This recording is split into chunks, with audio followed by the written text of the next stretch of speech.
초자연적인 방법으로 특정인에게 나타나시는 현상을 바로 성모 발현이라고 합니다.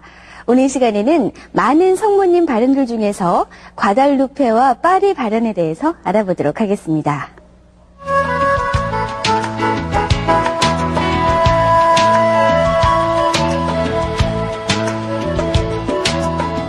(1531년 12월 9일) 스페인이 멕시코를 정복한 지 꼭 10년째 되던 해에 성모님은 멕시코 원주민인 요한 디에고에게 나타나신 후 모두 4차례에 걸쳐서 메시지를 주셨다고 합니다. 원주민들이 신전을 세웠던 테페악 언덕에서 발현하신 성모님은 인디언의 피부를 하고 장밋빛 옷에 푸른 망토를 두르고 두 손을 모은 채 고개를 약간 숙인 모습이셨다고 하는데요. 자신이 동정녀 마리아임을 밝히신 다음 그 장소에 성당을 세우라고 말씀하셨다고 합니다. 그 후 테페악 정상에는 성당이 세워졌고 발현 후 7년 만에 우상 숭배에 빠져있던 멕시코인 대부분이 가톨릭 신자가 됐다고 하는데요. 뿐만 아니라 과달루페 성모가 멕시코의 수호자로 선포되자 당시 유행했던 전염병이 사라지는 기적도 일어났다고 합니다. 그 후 과달루페 성모는 멕시코인들의 신앙 속에 깊이 자리 잡게 됐다고 하는데요. 현재 과달루페에는 당신의 모든 자녀들을 위해 전구하시는 성모님을 만나 뵙기 위한 방문객들의 발길이 끊이지 않고 있다고 합니다. 기적의 메달로 우리에게 더욱 잘 알려져 있는 성모님의 발현이 있죠. 바로 파리에서의 발현인데요. 예비 수녀였던 카타리나에게 나타나신 성모님께서는 과연 어떤 말씀을 하셨을까요? 성모님께서 카타리나에게 발현하셨던 1830년 11월 27일, 당시 프랑스는 노동자들이 착취당하고 가치관의 혼란으로 교회의 신앙이 흔들리고 혁명으로 왕정이 무너지는 등 사회의 변혁기에 처해 있었다고 합니다. 이때 성모님께서는 지구 위에 서서 두 팔을 지구 위로 활짝 펼친 모습으로 발현하셨다고 하는데요. 카타리나에게 자신을 무염시태, 즉 원죄 없이 잉태된 마리아라고 밝히신 후 무염시태를 공경하는 의미로 메달을 만들어 지니는 사람은 큰 은총을 받게 될 거라고 말씀하셨다고 합니다. 그 후 메달을 착용하는 사람이 늘어나고 수많은 기적이 일어나게 되면서 이것을 기적의 메달이라고 불렀다고 하는데요. 그 후 1836년에는 파리에서의 성모 발현이 공식적으로 인정됐고 마침내 교황 비오 9세는 1854년에 복되신 동정 마리아의 원죄 없으신 잉태를 믿을 교리로 선포했다. 성모님께서는 여러 차례 발현하실 때마다 많은 메시지를 전하셨다고 합니다. 특히 세계 평화와 죄인들의 회개를 위해서 기도하라는 당부를 많이 하셨다고 하는데요. 오늘은 성모님의 발현 두 번째 시간으로 프랑스의 라살레트 발현과 루르드 발현에 대해서 알아보도록 하겠습니다.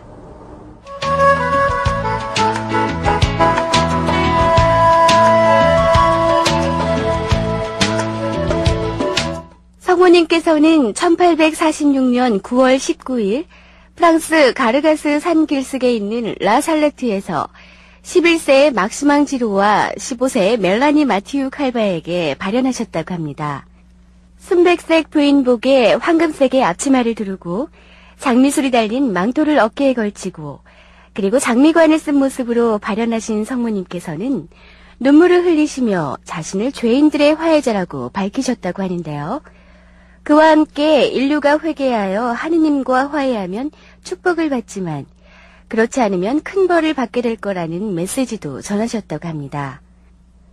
그리고 1846년 이래 대흉년으로 많은 사람들이 굶어 죽게 되고 또 1870년에는 전쟁까지 일어나게 되자 회개하는 순례객들이 이곳으로 몰려들었다고 합니다.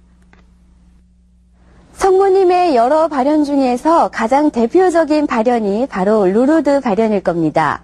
루르드 동굴이 유명해지면서 우리나라 여러 성당에서도 루르드 동굴을 본뜬 성모 동굴을 많이 만들었다고 하는데요. 그렇다면 이번에는 루르드 발현에 대해서 좀 더 자세하게 알아볼까요? 성모님께서는 1858년 2월 11일부터 7월 16일까지 18번에 걸쳐 로르드의 동굴에서 성녀 벨라데타 수비루에게 발현하셨습니다. 19세기에 들어서면서 자유주의 사상이 팽배해지자 많은 지식층들이 교회의 가르침을 불신하고 교회를 떠났었다고 하는데요. 이러한 상황에서 성모님은 흰 옷에 푸른색 허리띠를 두르고 오른팔에 묵주를 늘어뜨리고 그리고 양손을 가슴에 모은 모습으로 벨라데타에게 나타나셨습니다. 자신을 원죄 없는 잉태자라고 밝히신 성모님께서는 기도와 보속행위 그리고 회개를 촉구하셨다고 하는데요. 특히 묵주기도 드릴 것을 권장하셨다고 합니다. 그 후 매년 수백만 명의 순례자들이 로르드를 방문하고 있습니다. 그리고 이곳을 찾는 사람들에게 많은 기적이 일어났다고 하는데요. 특히 병이 치유되는 기적으로 인해 로르드는 세계적으로 더욱 유명해졌다고 합니다. 로르드에서의 성모 발현과 함께 세계적으로 유명한 발현이 바로 포르투갈의 파티마 발현입니다. 성모님께서는 파티마 발현을 통해서 세계 평화를 위한 중요한 메시지를 전하셨다고 하는데요. 오늘 시간에는 파티마 성모 발현에 대해서 자세히 알아보겠습니다.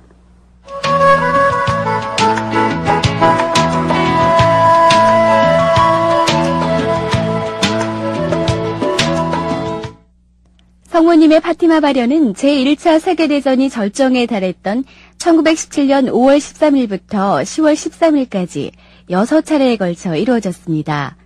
후에 갈멜회 수녀가 되어 이 발현에 대해 저술한 루치아와 그녀의 사촌 동생들인 히아친타와 프란치스코에게 발현하신 성모님은 약간의 차이는 있었지만 흰 옷에 흰 망토를 걸치고 묵주를 든 양손을 가슴에 모으고 맨발로 구름을 밟고 서 있는 모습이었다고 하는데요.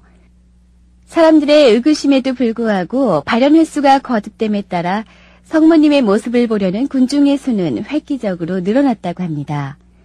그리고 성모님께서 자신의 정체를 밝히시겠다고 약속한 10월에는 태양이 지상에 수직으로 떨어지며 회전하고 갖가지 빛을 발하는 태양의 기적을 7만 명의 군중이 목격했었다고 전해지고 있습니다. 자신을 로사리오의 여왕이라고 칭하신 성모님께서는 세계 평화를 위해 매일 묵주 기도를 바칠 것과 죄인들의 회개를 위해 기도와 고행을 바칠 것, 그리고 성직자를 위해 기도할 것, 러시아를 비롯한 세계 모든 사람을 티 없는 성심께 봉헌하고 매월 첫 토요일에 영성제를 할 것을 당부하셨다고 하는데요. 만약 이것을 지키면 영혼이 구원되고 세계 평화와 러시아의 회개가 이루어질 거라고 메시지를 전하셨다고 합니다. 그 후 1930년 포르투갈의 주교들은 파티마의 성모 발현을 공식적으로 인정했고요.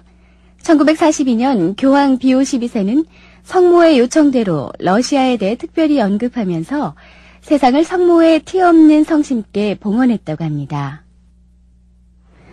현재 우리나라는 전 세계에서 유일한 분단 국가입니다. 그렇기 때문에 파티마에서의 성모님 메시지는 우리나라 신자들에게는 더욱 의미가 있지 않을까 싶은데요. 세계 평화를 위해서 기도하라는 성모님의 말씀 꼭 기억해 주시고요. 우리나라의 냉전이 하루빨리 끝날 수 있도록 더욱 열심히 기도해야겠습니다.